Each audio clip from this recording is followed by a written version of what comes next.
him. There you go, look at that. Just twitching that soft plastic through that backwater up there. I was able to fool this lovely brown trout, and he's just got off.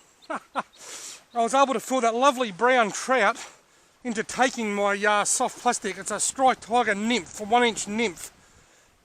Now, the jig head size. This is a question that just comes up time and time again. What is the best size jig head to use on a soft plastic? Yet they're going mad! Finally! What is the best size jig head to use on a soft plastic? There are so many variables to that question. Basically, a rule of thumb, which is a starting point, is that you want to use the smallest possible jig head that you can get away with. Now today I'm using a 1/32 of an ounce jig head, which is very, very small because I'm using a small soft plastic. I don't need long casting distance, so I don't need a heavy jig head to give me the great casting distance. I don't need it to sink very far because most of the water's less than 30 centimetres deep. So that means I can use a light jig head that doesn't have to cast far and doesn't have to sink fast. If I was in a bigger, wider river and I had to cast a lot further, well then I may need to go up to a 1/16 ounce or even a 1/8 ounce to get that greater casting distance. Rule of thumb, as I said, the smallest jig head you can get away with, the better, because the whole idea of a soft plastic is to provide the fish with an artificial bait that looks natural. This striped tiger nymph is probably the most natural looking soft plastic on the market. I've pulled the claws off it just to make it a bit smaller, and I want that to bounce through the water like that. I'll give it a few twitches, make it flop up and down like a mud-eye or a yabby or a shrimp or just one of the many nymphs that live under these rocks. I can just retrieve it with a straight retrieve, and the tentacles on the nymph will move around a little bit, and that will work. But if I can just make it move a bit more through the water, it works better because it looks more realistic. Now with a heavy jig head, if that had a heavy jig head on it, rather than going down, up, it'll be going down, then a jag. You're almost jagging it backwards and forwards because the jig head is so heavy that it sinks too fast. A lot of fish, when they take something small and natural looking like that, they'll open their mouth, they'll inhale a whole heap of water with the food. The water will pass through their gills and the food gets stuck in their mouth. So if you've got a small jig head that's suspending or floating slowly through the water, that makes it a lot easier for the fish to come and actually inhale everything. Whereas a heavy jig head, they've got to strike it a lot harder to catch it while it's moving. So the smaller jig head you can get away with, the better. So in a little stream like this, a 1/32 ounce is great. In a bigger river like the Kiwa River or the Midamita River, a 1/16 or a 1/8 ounce might do me better. If I'm using a bigger soft plastic, say a 3-inch curltail grub, well I might want a 1/8 ounce or even a 1/4 ounce, which is 7 grams, that'll cast a long way because the bigger plastic will help suspend the weight of the jig head a little bit, believe it or not. So it all depends on the size of the plastic you're using and the environment you're fishing. If I'm fishing for a redfin in a lake with a 2 or 3-inch curltail grub, I'll use a 7-gram jig head or a 1/4 ounce or an 1/8 or a 5-gram jig head, something heavy, so that it will sink really fast. I can bob it around the bottom and I can cast it out far. If I use that heavy jig head in here, it's going to catch slime on the bottom, it's just going to hook up on the bottom. I'm going to have to retrieve it at rocket speed to keep it off the bottom, in which case the fish can't inhale the jig head. So folks, if you're fishing in a small stream, try a really small jig head. The smallest you can get away with, I'm using 1/32 of an ounce. Upsize your jig head weight for larger waterways and upsize it again for lakes. As for the hook size on the jig head, well that's really basic. What you want to do is use a hook where the straight part at the back of the hook is a similar length to the bulk of the soft plastic. You want the sharp point of the hook to come out just at the end. In this case it's near the tentacles. With a curltail grub, it's where the grub thins down into a tail. That's where you want the hook to come out. I don't like to go into hook sizes because what I normally do is I just match up the hook size with the plastic. I could not tell you what size hook that is, but I do know what the jig head size is, and it's 1/32 of an ounce. Righto, I hope that gives you a bit of an explanation as to how I choose my jig head size. If this creek was higher and there was more water coming down, I would probably have to upsize to the next size up, because being such a light jig head, the current is likely to just throw my soft plastic all around the place and make it really, really hard to work with.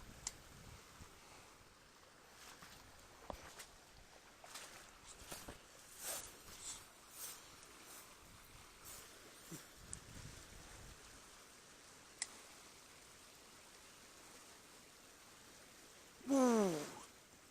He's taken it.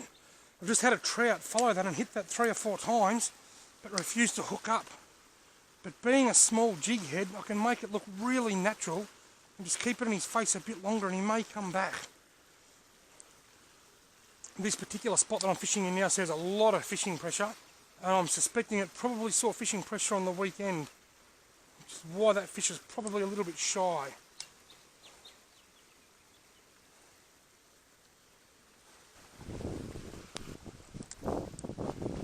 I'll move up a little bit. I'll get into the shade here. Look at this mud here. That's a samba deer wallow. They come down and they wallow in the mud on the banks of the creek sometimes. That's quite a fresh looking wallow, that.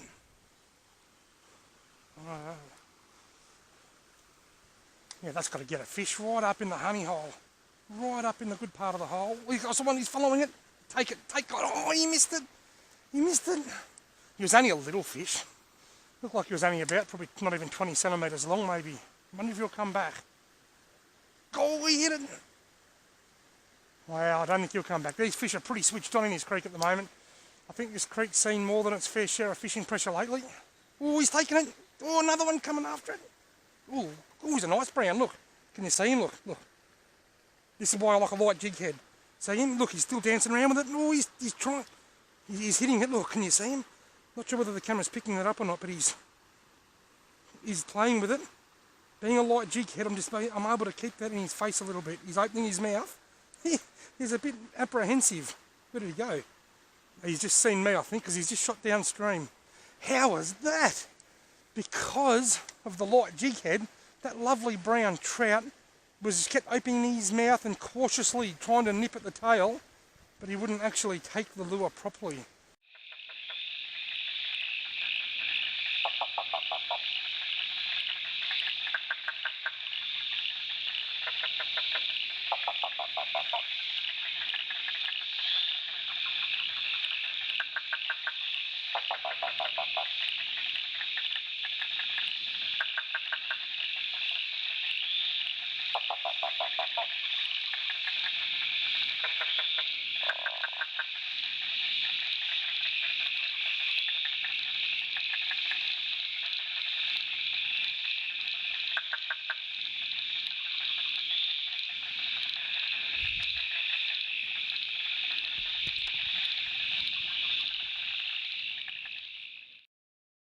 Now there was a smaller fish in here as well, but I'd say he might have gone too. Trout fishing can be very, very exciting when it's like that. That fish was just sitting there, opening his mouth, just playing with it, but he wouldn't inhale it because he wasn't quite sure, something wasn't right. And that is quite common in these waterways that see quite a bit of fishing pressure. Oh dear. Oh, samba deer.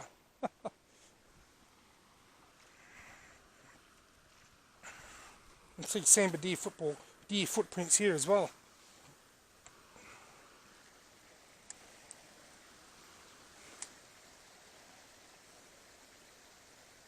Oh, another one swiped it. There was another fish in this hole. There he is. There's the little one that came out on the first cast.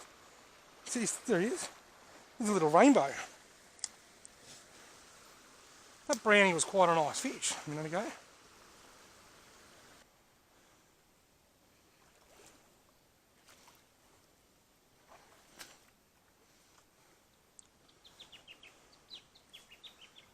Light jig heads are also very good in these slower pools, where you can look at my rod tip. You can see I'm really making that soft plastic dance around there. That's what I need to do to make it look like it's alive, to make my soft plastic look like it's got a little bit of life in it. It's important that I bounce that tip around. Got him, yes! Just by bouncing that rod tip around, making it look like it was alive. The light jig head has really helped impart life into this soft plastic.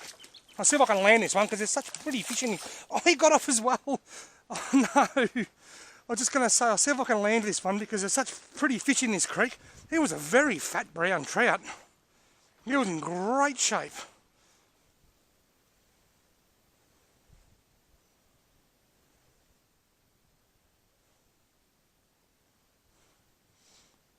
Now, big deep holes like this can often be turnaround points for a lot of anglers. They say, okay, that's chest deep. I can see the bottom in about 1.5 metres of water. Currently it's about 14 or 15 degrees with a southerly wind. I'm not going through there. The best way to catch fish is to make a way through there, come out up there somewhere, and then you're going to be fishing water that hasn't seen as much fishing pressure as from this section back to the bridge, which is only about 200 metres. Because a lot of people can fish that easily. This is easy fishing. It's just become hard fishing if I'm going to crash my way through there and come out up there. But I need to do that if I want to make sure I catch a fish. This is all a bit dodgy. Some of these trees aren't really good for holding on to. Yeah. I'm like an old man. Hang on. I turned 42 last July. I am an old man.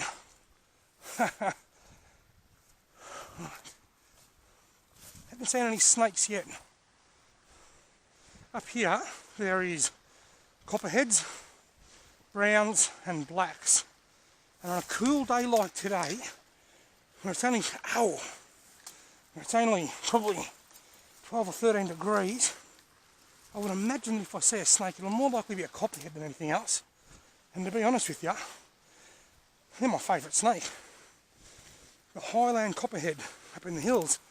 They're quite a docile snake, especially in the cooler weather. But they are a snake and they still give you a fright. Now, once I get down here without breaking my leg, I will be at the top end of that hole that I was just fishing. Whiz.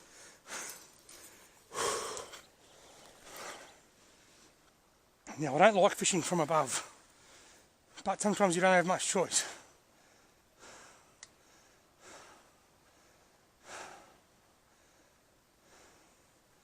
Well, I'll try again because I caught that tree. I'd be surprised if there's a trout in there, stupid enough to still be there, after I just hippopotamus to my way through that bush.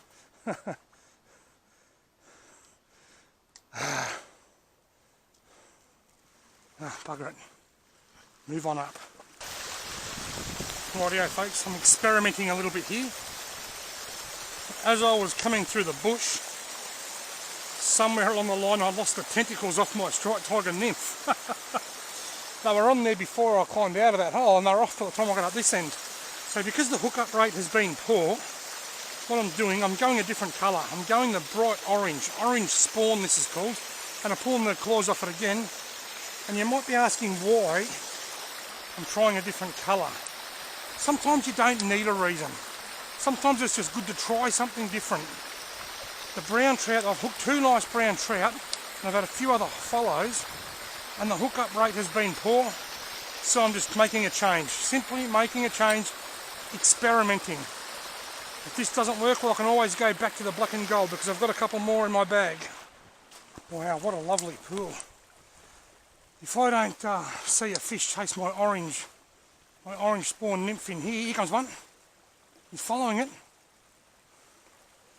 He followed it and darted around, but he didn't strike at it. I was just about to say, if I don't have any action in here, I will change back to a black. Look, he's still there, but he's not going to take it. I can actually see him right now. He's just swimming up behind that little tree. I'm going to put a black on. I've had the orange on for about a quarter of an hour, and that's the first fish I've seen. My instincts are telling me, my instincts are saying, okay Robbie, black wasn't perfect, but it was worth a try. It was better than the orange. The other option I've got is the 3-inch trout minnow, also by Striped Tiger. The thing I like about these 3-inch trout minnows, you can fish them as long as you like. 3-inch, 2-inch, 1-inch. I'm going to break that right down there to about 1.5 inch. I'm going to thread the tail only on the hook because I want something small. Look at that. That is the tail of the striped tiger trout minnow. Now if I was chasing redfin or bigger trout in a bigger river, I might leave the whole thing in one go. But I've actually broken it in half and turned my 3-inch striped tiger trout minnow into a 1 and a bit inch. I like that green colour. Shit, straight over that tree. What sort of a cast was that? You see that? I went straight over that tree up the top there. Alright, I'll try that again. Let's just see if that fish that didn't want the orange can be tempted to have a go at the green. He swiped. I think he's a bit smart. I think the fish in this creek are quite a bit smarter than the fish in the other creek that I fished the other day. They weren't very clever at all. These ones have got a few brains about them. That usually comes from fishing pressure. They get used to seeing lures and knowing when something's not right.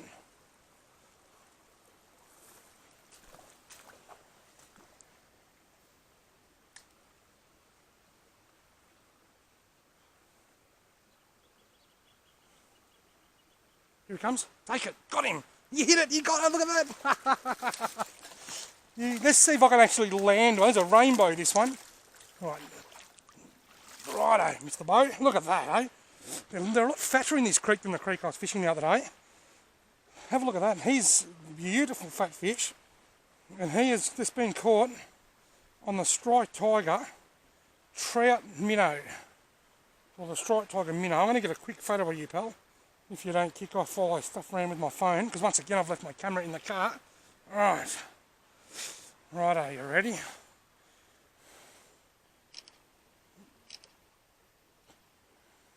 That'll do. Thank you very much.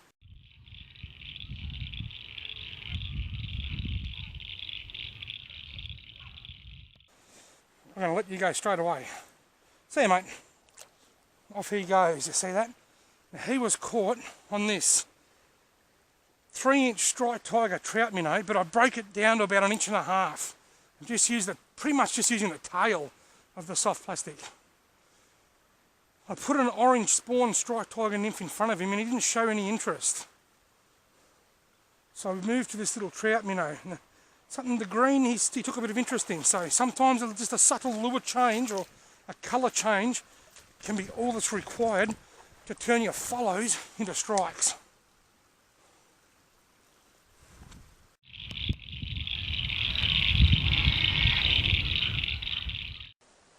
Wow, look at this spot. I've fished in here, but not for 20 years. Going to bring that along the back of the faster water, just in case. I can see a little fish right in front of me here. He's tiny right now. Look at that. There's a tiny little trout. Right there he goes. He would be about 3 inches long. And he never showed any interest at all in my little striped tiger trout minnow tail. Look at that for a pretty spot. What the hell was that? See the big wave up there? There was a nice fish just chased something through there then. Hope he chased my soft plastic. Whatever that was quite a decent sized fish. Look at this, would you? I've just got to get a photo of this. I have to get a photo of this place. Gee, I wish I'd brought me a good camera with me. I'm in a terrible habit of forgetting it at the moment.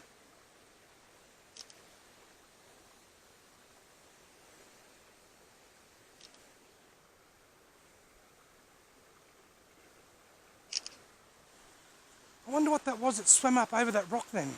I tell you what it wasn't that little 3-inch trout that I just saw swim into the back of the hole, because whatever it was quite a large size.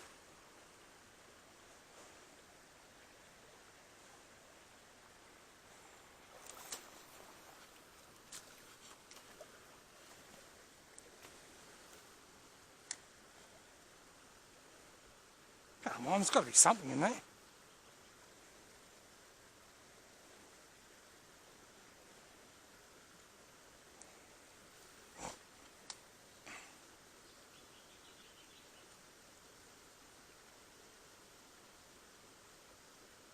Got him! You hit it on the sink. Yes, it's a good fish too. Look at the size of him. You hit it on the sink. I was letting it sink. I told you I saw a big fish swim into this hole. Have a look at the size of this brown trout. Wow, that's probably my biggest one this season, I'd say. Oh yes, here's a good 50 centimetre trout.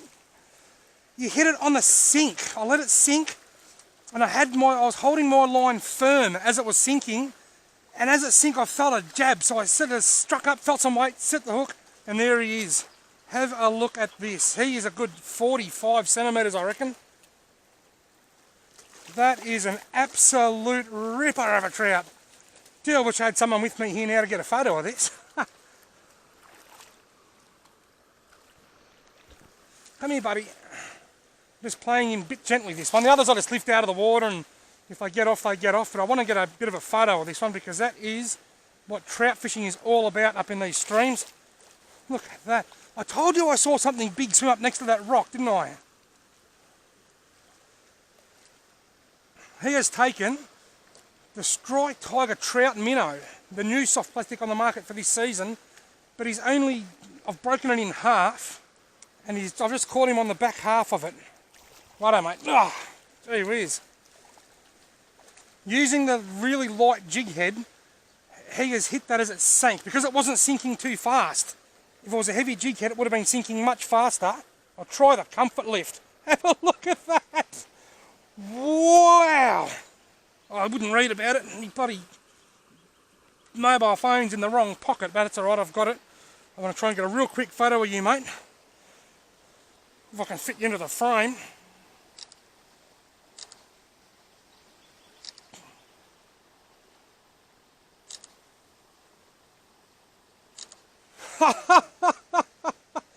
I'll take the soft plastic out of your nose, buddy. There you go, everyone. Have a look at that trout, would you?